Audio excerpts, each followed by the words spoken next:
All right, got some things to discuss. We've had some stuff happen over the last 2 days. Um, First thing I'm gonna go over is obviously the stuff happening to John Jones.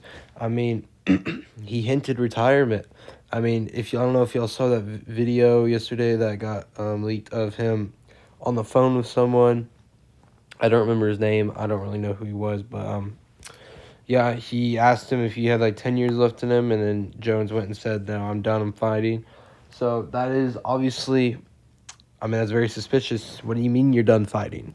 Um, and to be honest, this is like the biggest embarrassment that I've ever seen of any champion. I mean, this guy won the title in March of 2023, and then called out a washed 40-year-old Stipe, even though there's clear contenders that deserve it way more than him. I mean, Stipe, before he fought Jones, hasn't fought since 2021, where I'm pretty sure he got knocked out by Nagano, if I'm not mistaken. He just gets a title shot for that, but Dana White is like, just glazes John. I mean, he just glazes him so much, and he doesn't give, like, he's like, I think he's like too afraid to like strip John or like dare ever say anything that John would not like, because I mean, look what Jones has been doing for the last 2 years, just stalking and holding up the heavyweight division. I mean, as a champion, it is your job to defend your belt, and Jones is not doing anything of what a champion should be. He's defended it once in literally like 18 months. That's embarrassing. It's very embarrassing. Like what all the other champions are doing. They're at least defending it. They're trying to defend it twice a year. Most of them have, and the people who've only defended it once is due to injuries. Jones did get hurt, I know, but well, we can just like do a breakdown of Jones's his title run so far. I mean, he beat Cyril Gahn March 2023 in a very dominant fashion. I mean, submitted the number one contender in less than 2 minutes. That's crazy, signifying him as the GOAT. And then calls out Stipe after the fight, and we were targeting this. I'm pretty sure they one time targeted for UFC International Fight Week that year in 2023, but I think they needed more time than that, which was fine because it was only like 4 months.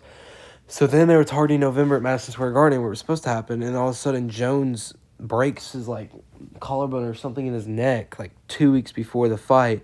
He's out, and then we find out he breaks his arm and he has to have surgery, and it's gonna require 8 months to recover after the surgery. He didn't decide to get the surgery till like February or March of 2024. So he's just holding the division up. I know he knows what he was doing.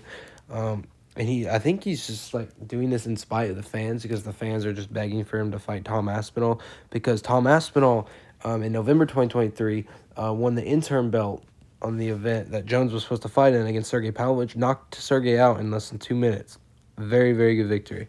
And then Jones obviously is still hurt. I don't know how, but he hurt his arm too. We saw him in a cast, so he's hurt. And then Tom Aspinall is forced to defend the interim belt, which is embarrassing that they would ever have to make someone defend an interim belt. I don't think that's ever happened before. Tom Aspinall was the first to ever defend an interim belt, but they made Tom defend an interim belt against Curtis Blades, and guess what? Knocked Curtis Blades out in under 2 minutes.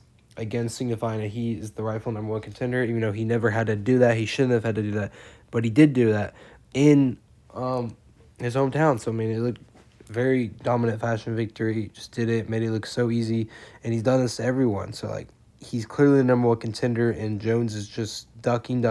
He is flat out afraid of him. And to be clear, I don't think he's necessarily afraid of Tom Aspinall, but he knows that Tom Aspinall would be probably his hardest fight of his career.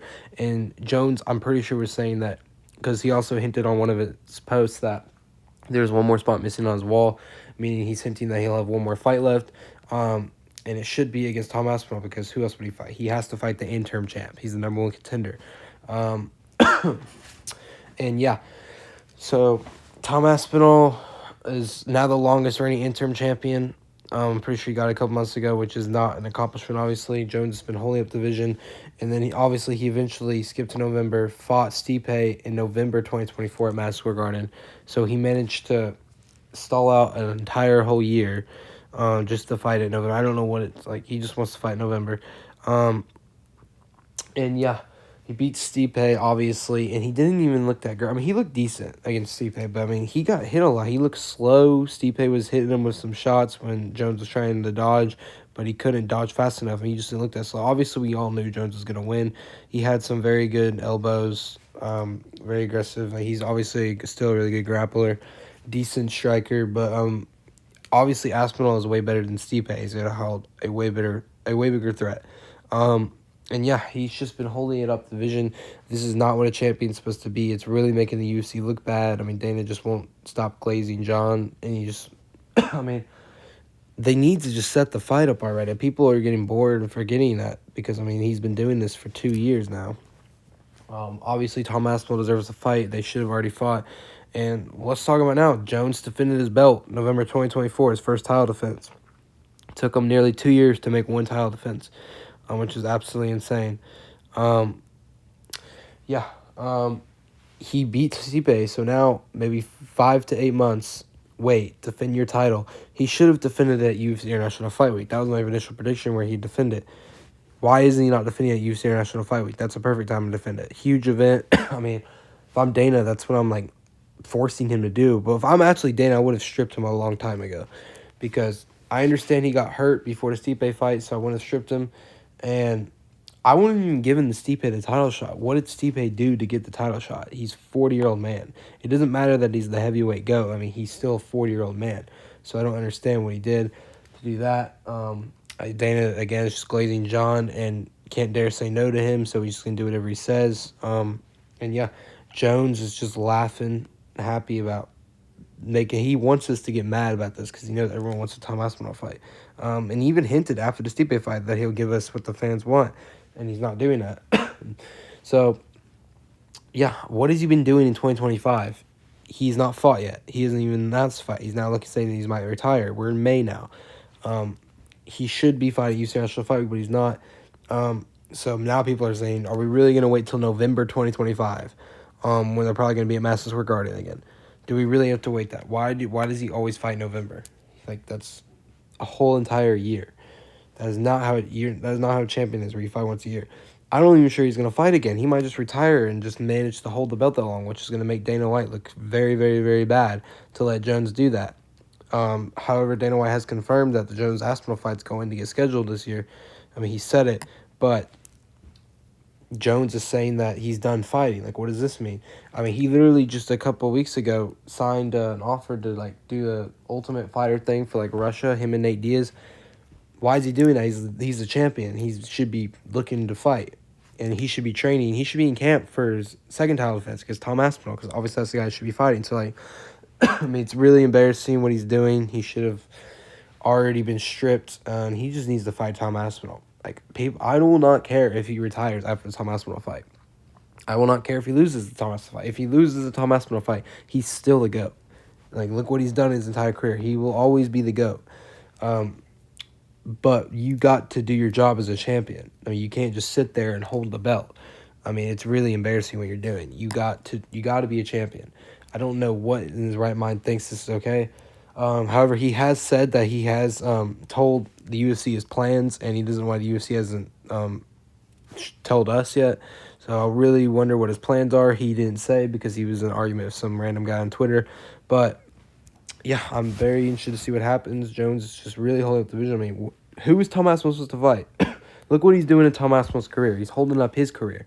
Tom Aspinall is not supposed to fight anyone but a title shot. I mean, Tom Aspinall doesn't physically want to fight John Jones. He wants a title shot. He wants the belt. John Jones is the champion, so he wants to fight John Jones. Anyways, yeah. It's just a really big disgrace of what Jones is doing. Obviously, Aspinall just wants the belt. He doesn't really care who has the belt. He just wants the belt, so he has to fight the champion. He's already defended his interim belt once, which is absolutely embarrassing that he's ever had to do that. Yeah, he deserves that shot, and it's really embarrassing he hasn't done what he's done yet. So, that's the Jones topic. Another topic, we got a fight announcement that happened a couple days ago. Derek Lewis versus Talchin Teixeira. It's going to headline UFC Nashville at July 12th. UFC Fight Night. It's going to be a good heavyweight fight. I would like to be there. I hope I can be there. I don't know if I will be there. But, yeah, because I do live around the area. But I do think Derek Lewis probably will win. Towson Teixeira is young. He hasn't fought any big names yet. He did just knock out that one dude. I forgot his name. Back in February, I think. So yeah, he's a prospect, but he's probably just a heavyweight with not a lot of cardio, not good grappling. Lewis, on the other hand, has a ton of experience and yeah, he's just got more experience. He's got a ton of knockouts. He can hit super, super hard. I'm pretty sure he has the record for most knockouts in UFC history. More experience. Yeah, I think Lewis, the experience is going to gain over Teixeira, and he's probably going to get that dub. It is 5 rounds. I don't think I'll go the distance. When has a Derek Lewis fight ever been the distance? There will be a knockout. Yeah, I'm going to go Derek Lewis on this one. And one more thing I want to go over. The welterweight division is stacking up. I'd like to go over this. Like, look at these big names. I mean, obviously, we got the champion, Jack Della Maddalena, which is a huge shocker. Jack's the champion. No one thought Jack was going to win. Now, Bilal Muhammad is no more contender. If you guys know me from the past, when I used to upload a lot, I was huge on Bilal Muhammad. A lot of people, did not say a lot of nice things to me when I would glaze Bilal Muhammad and tell him how much potential he has, and he just made me look really bad. He did not fight the way he was supposed to. It was a very, very bad game plan, and he literally just fought the one game plan that would favor Jack Della Maddalena, and he let Jack get the front foot, and he's dominating him. I do not think Jack's title reign is going to last very long because he is fighting Islam Makhachev next, but it's like match make the welterweight division. Look at these big names because the welterweight division has a ton of new generation fighters with a ton of talent, and it's just looking really stacked right now. I mean, Jack Della Maddalena versus Islam Makhachev is going to be a good one, and this is a closer fight than people think. This will be a dogfight probably, but I do see Islam walking away with the belt. He's just too good. He's the best fighter in the UFC, but Jack's a dog though, so it will be a good fight. Bilal Muhammad's going to need to take some time off. Come back. He's not going to get a title shot probably because UFC hates him. Give him another more contender fight to get that title back, and I think there's a really good chance Bilal will get that title back. Actually, scratch that. Islam's going to be the champ. Islam's never going to fight Bilal, but it will be interesting to see how it has. Khabib is like... Islam actually has no problem fighting Bilal, but Khabib will not let it happen.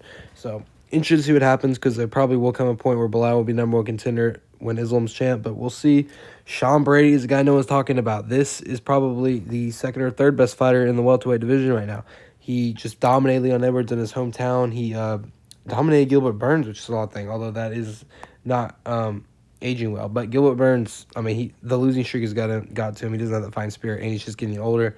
But Sean Brady is a very good fighter. His only loss is to Bilal Muhammad. And he's just a very dangerous threat to the welterweight division and that title picture. I personally think that he should fight...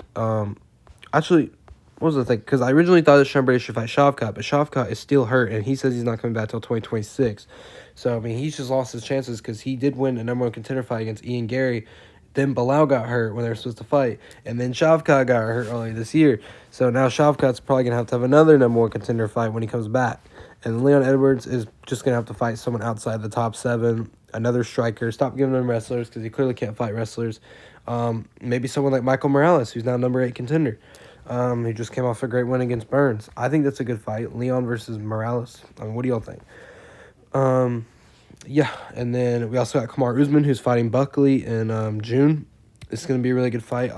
Most people have Buckley. A lot of people all the fans are really hype on Buckley. I don't know why. He's good, and he's a good prospect contender, but he's not really a prospect. He's older. Pretty sure he's in his late 30s or mid-30s, but he's not championship material, and I'm telling you this right now, he's not going to win a belt. I promise you that. He's probably going to lose to Usman. I have Usman winning. But it is hard to predict this fight because Usman is coming off a long layoff against Khamzat Chimaev when he moved it to middleweight.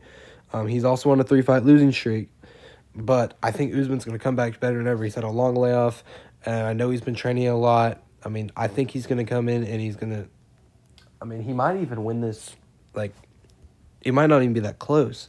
We'll see, though. I think he'll probably go the distance. Buckley's a really good fighter, but he has cardio issues. A lot of people make fun of me and say this, but even in Buckley's last fight against Colby, he was winning, obviously, but he wasn't beating him up as bad as people thought he was. He just had a really bad cut that got opened up in the first round.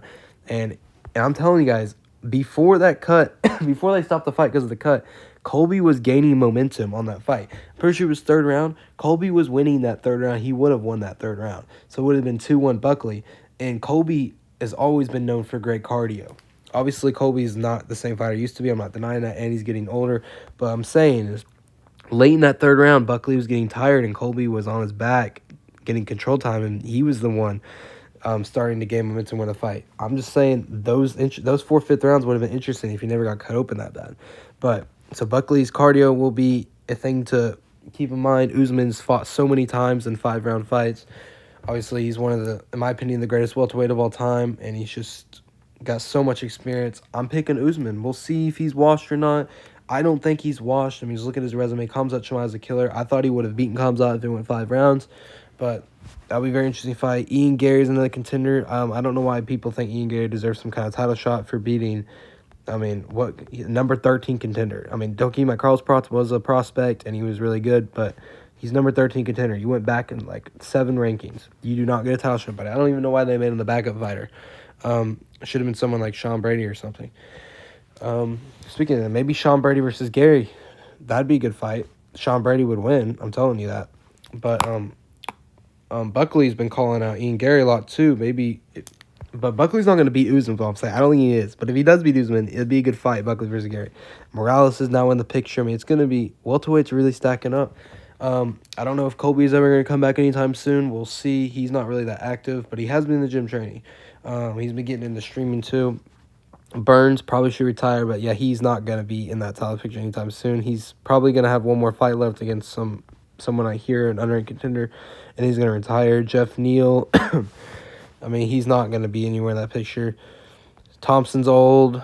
Neal's old too. Peratz is young. He can come back. He's got to fix his cardio. Luque's got a fight coming up. I don't know when. Loki might be next weekend. No, Michael Page is coming off a good win against Charas. I mean, he should probably fight someone ranked. Maybe someone like Jeff Neal. I mean, that'd be a good fight. But anyways, welterweight division is looking really stacked. I'm interested to see what happens. And that is probably wrapping up for this video. I just want to talk about the things that have been just the big headlines of the last 2 or 3 days in the UFC. I will have another video soon, maybe tomorrow, but